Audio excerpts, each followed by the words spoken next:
Hello viewers, स्वागत है आप सभी का मेरे यूट्यूब चैनल स्कूल ट्यूशन गुरुजी में। आज हम बात करेंगे वर्कशीट 42 के बारे में, जो कि क्लास 3 to 5 के लिए जारी की गई है। 22 अगस्त की ये वर्कशीट है। यहाँ पे बच्चे अपने क्लास और सेक्शन को लिखेंगे, यहाँ अपना नाम लिखेंगे और यहाँ पे अपने टीचर का नाम लिखेंगे। तो आओ बच्चों देखते हैं कि ये क्या है वर्कशीट। ये वर्कशीट जो है ये एक्टिविटी बेस्ड वर्कशीट है, जिसमें आपको आर्ट एंड क्राफ्ट को थोड़ा सा ध्यान देना पड़ेगा और काम करना पड़ेगा। तो क्या कह रहा है ये, चलो आगे देखते हैं। ये कह रहा है सबसे पहले कि मीनाक्षी को चित्र बनाने का बहुत शौक है।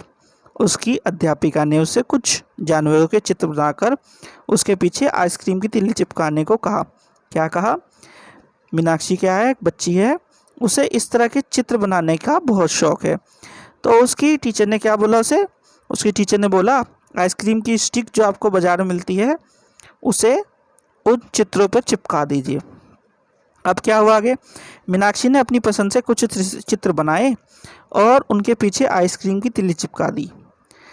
जब उसने वो अपने अध्यापिका को दिखाए तो अध्यापिका ने कक्षा के बच्चों को दिखाते हुए कहा कि इसे स्टिक पपेट कहते हैं। अब क्या हुआ? जब मीनाक्षी ने ये सब चीज़ें किसे दिखाई? अपनी टीचर को दिखाई।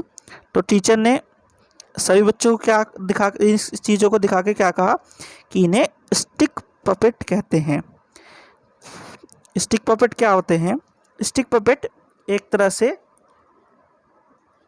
एक स्थिर जगह पर खड़े हुए या चिपके हुए मूर्तिनुमा चीज़ें होती हैं, जिनके द्वारा किसी प्ले को या हम कहानी को बच्चों को सुनाते हैं। तो देखिए आगे क्या कहा आगे कहा फिर अध्यापिका ने पपेट्स के माध्यम से उन्हें कहानी सुनाई। सभी बच्चों को ने कहानी का आनंद लिया और मीनाक्षी की प्रशंसा भी की। यानी कि पपेट्स क्या है? पपेट्स के द्वारा कहानी को सुनाया जा सकता है और पपेट्स से क्या कर सकते हैं हम? विभिन्न प्रकार के उनके कहानी के पात्र बना सकते हैं या लोगों को बना सकते हैं, ताकि हम कहानी को अच्छी तरीके से सुना सकें। आगे बढ़ते हैं। अब क्या कह रहा है ये? अब कह रहा है आप भी ऐसी ही अपनी पसंद के दो से अधिक जानवरों का चित्र बनाकर उनमें स्टिक पपेट बनाएं और उनसे संबंधित एक कहानी लिखिए तथा उचित हाव भाव के साथ सुनाइए। अपनी कहानी में आए पात्रों या कैरेक्टर के नाम भी लिखिए। तब करना क्या है आप लोगों को बच्चों? आप लोगों को करना क्या है? आप लोगों को एक कहानी लिखनी है, जिसमें सबसे पहले आपको क्या करना है? सबसे पहले आपको कुछ इस तरह के पपेट्स बनाने हैं, जो कि आपके कहानी के कैरेक्टर होंगे। और जब आप इन्हें बना लेंगे तो सबसे पहले क्या करेंगे? यहाँ पे उनके नाम लिखेंगे। ठीक है? जब यहाँ पे नाम लिख देंगे तो फिर आप यहाँ पे उस कहानी को लिखेंगे और साथ ही साथ उस कहानी का नाम भी लिखेंगे। ठीक है बच्चों, ये आपको करना है।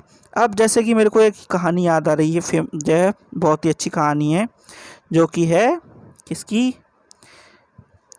खरगोश और कछुए की। खरगोश और कछुए की कहानी सब बच्चों को याद होगी। सभी बच्चों को अगर याद नहीं हो तो आपको याद आ जाएगी। इसमें क्या होता है, छोटी सी कहानी बता रहा हूँ बिल्कुल छोटी तरीके से। इसमें क्या होता है, खरगोश और कछुए के बीच एक दिन रेस लगती है। तो आप सभी को पता है खरगोश बहुत तेज़ भागता है और कछुआ धीरे धीरे चलता है।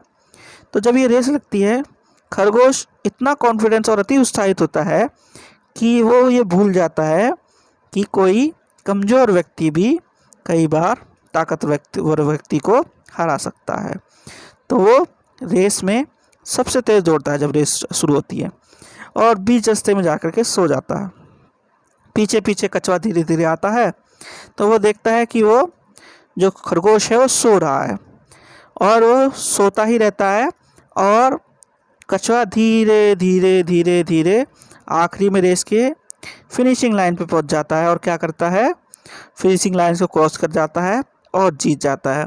ऐसे एक क्या कमज़ोर व्यक्ति ने भी अपनी बुद्धि के द्वारा बिना बल का प्रयोग किए हुए किसे हरा दिया होता है? खरगोश को। तो इस तरह की एक छोटी सी कहानी। क्या करना है? कहानी में आपको सबसे पहले कहानी का नाम लिखिएगा, अगर कोई कन्फ्यूज़न हो तो।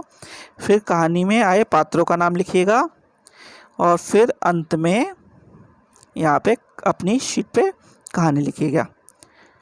ठीक है बच्चों, ध्यान से लिखिएगा इसको। Okay, thank you.